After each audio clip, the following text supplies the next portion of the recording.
Très heureuse de vous retrouver, mesdames, messieurs. Bonsoir. Voici les titres du journal. L'agriculture familiale, une alternative pour lutter contre l'insécurité alimentaire, elle est de plus en plus adoptée par les populations. C'est une autre façon de manger sain.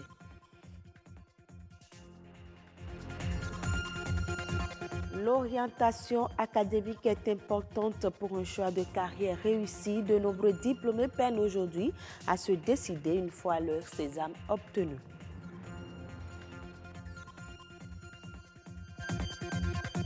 Le pourboire, une pratique qui entre peu à peu dans les habitudes des Béninois, mais est-ce une obligation?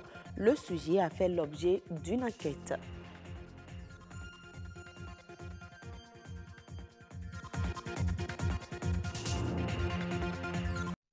Plus d'une génération les sépare, mais elles ont une passion commune. Zénabou et Justine ont opté pour l'agriculture familiale. Pour leurs besoins en choux, carottes, poivrons et autres produits maraîchers, il leur suffit de faire un tour dans leurs jardins respectifs. C'est leur façon à elles de manger sain. Estelle Pazou, Igor Ayoso. Un tour dans son potager et Dame Zénabou a de la tomate fraîche pour son repas. Pour les carottes, voici sa récolte de la journée. Depuis 11 ans, elle fait de l'entretien de son jardin une priorité. Mais tout est parti d'une histoire. Un jeudi, je me suis arrêtée chez ma vendeuse de légumes. Et je lui ai dit, je voudrais prendre du persil, mais j'ai des invités pour dimanche. Elle me dit, non, non, non, madame, ne prenez pas. Je dis, mais pourquoi? Elle dit, mais ça va pourrir.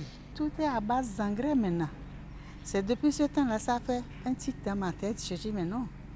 Attention, j'ai de l'espace à la maison. Tout est gazonné. Mais il va falloir que je change ma mentalité pour pouvoir manger bio. Elle a d'abord transformé l'espace gazonné en espace cultivable. Elle a ensuite fait du toit de sa maison un potager. Et enfin, elle peut manger bio. Aujourd'hui, tout ce qu'elle consomme et qui ne vient pas de son potager lui laisse un goût pas très agréable. J'étais en rupture à la maison. J'étais obligée d'acheter des carottes et des choux. C'était amer dans ma langue. J'ai mangé la sauce, mais les légumes, je ne les ai pas mangés. Depuis ce temps-là, je dis, plus question d'acheter des légumes dehors. S'il n'y en a pas chez moi, là, je ne mange pas. Comme elle, Justine aussi a aménagé un petit espace chez elle. Pour avoir de la carotte et de la laitue, elle ne se gêne pas. Juste à côté, à quelques pas de la maison, elle a également un jardin qu'elle entretient. Dans notre jardin ici, nous avons un peu de tout. Nous avons la tomate, les piments, choux, poivrons, pastèques, tout ce qui est produit maraîcher. Justine est peut-être davantage confortée dans son choix de cultiver et de manger bio puisqu'elle est agronome de formation. Mais pour elle, tout le monde peut et doit manger bio. Je n'ai pas besoin d'avoir beaucoup d'espace pour faire ça. Juste devant ma porte, je peux avoir quelques pieds de tomates, de carottes, de laitue que je peux faire et consommer. Aujourd'hui sur le marché, nous voyons des produits qu'on en prend et nous consommons. Mais comment ces produits, on ne sait pas. La plupart des producteurs utilisent des produits chimiques. Moi, je me suis spécialisée dans la culture hors sol, produits dans la maison, tout ce que je peux consommer chez moi. Je n'ai pas besoin de sortir pour aller payer. Avec les exemples de Dame Zénabou et de Justine, on reste à se demander si bien se nourrir a une autre définition.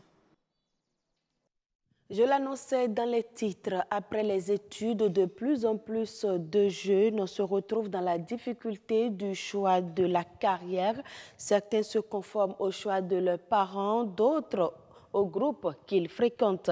Selon la conseillère pédagogique Armel Siagbo, une orientation serait opportune dans cette aventure vers le monde de l'emploi. Elle s'explique au micro de Yasmine Damata. Quelqu'un qui fait un choix avisé de sa profession, comme je l'ai dit, aime ce qu'il fait et a plus de passion. Parce que cette personne-là est dans son domaine, c'est clair qu'elle se donnera mieux. Et on ne le sait pas, mais ça veut dire qu'il y a une plus forte productivité de cette personne-là. C'est à travers l'écoute de l'enfant, les activités de tous les jours, les commentaires de l'enfant, être attentif, percevoir un peu le message que passe l'enfant. On sait, les parents savent que de temps en temps, les enfants, en regardant la télé ou en entendant le parent décrire son travail, dit « Ah, moi, je ne veux pas faire tel métier, je préfère tel autre ». Et il y a les petites discussions à bâton rompu. Qu'est-ce que tu aimes dans le métier de couture, par exemple? Qu'est-ce que tu n'aimes pas dans le métier de secrétariat, par exemple? Et c'est important que le parent prenne note de ces informations-là, mais pas forcément en faire quelque chose et tirer la conclusion hâtive que voilà ce que l'enfant fera demain. Non. L'enfant a tout un chemin à parcourir et en évoluant, en grandissant, il est bon aussi d'aider l'enfant à développer ses passions. Le tout ne suffit pas d'aller à l'école et ça s'arrête là. Si l'enfant aime bricoler, pourquoi pas l'aider dans ce sens? S'il aime décorer, l'aider à développer ce talent-là. Et quand vient le moment de choisir une série, il est aussi bon d'ajouter, de recourir à un spécialiste. Le spécialiste pourra montrer à l'enfant que voilà ce que tu aimes faire, voilà l'idée de carrière ou l'idée de métier que tu avais en tête. Mais voici ce que le test révèle par rapport à ta personnalité, les choix, les carrières, les métiers qui correspondent à ta personnalité. Et c'est plusieurs choix. Donc ainsi, l'enfant peut même faire un plan de carrière et se dire oui, voilà ce que j'aime vraiment, peu importe que ça cadre avec ma personnalité ou pas, j'adore ça, je vais le faire. C'est une pratique qui est monnaie courante dans les bars, restaurants et autres espaces de divertissement à Cotonou. Après le service, les clients laissent quelques pièces d'argent au serveur. Cela s'appelle le pourboire, un acte de générosité qui soulage les bénéficiaires. Dans le rang des clients, les raisons qui les motivent varient selon des critères bien définis. Plus d'explications dans ce reportage réalisé par Polycarpe Ronceau. Pardon? 35 000. Ils sont nombreux, ces hommes et femmes employés dans des bars, restaurants et autres espaces de divertissement à Cotonou et payés en dessous du SMIC à la fin du mois. Pour faire face aux charges quotidiennes, ils devront compter sur la générosité des visiteurs qui laissent parler leur cœur. Ils donnent à dessein le pourboire, une modique somme d'argent versée en remerciement non seulement pour services rendus, mais aussi et surtout pour leur permettre d'arrondir leur salaire dérisoire. Le salaire qu'on leur paye là, si c'est à ça ils doivent s'en tenir, ça ne suffit pas. Et c'est à côté là qui les motive souvent. Des fois même ça dépasse leur salaire. Quand tu fais beaucoup, tu travailles pendant beaucoup de temps, il y a la maladie qui est là. Donc il faut essayer de leur donner quelque chose parce que dans une semaine ils ont un jour de repos.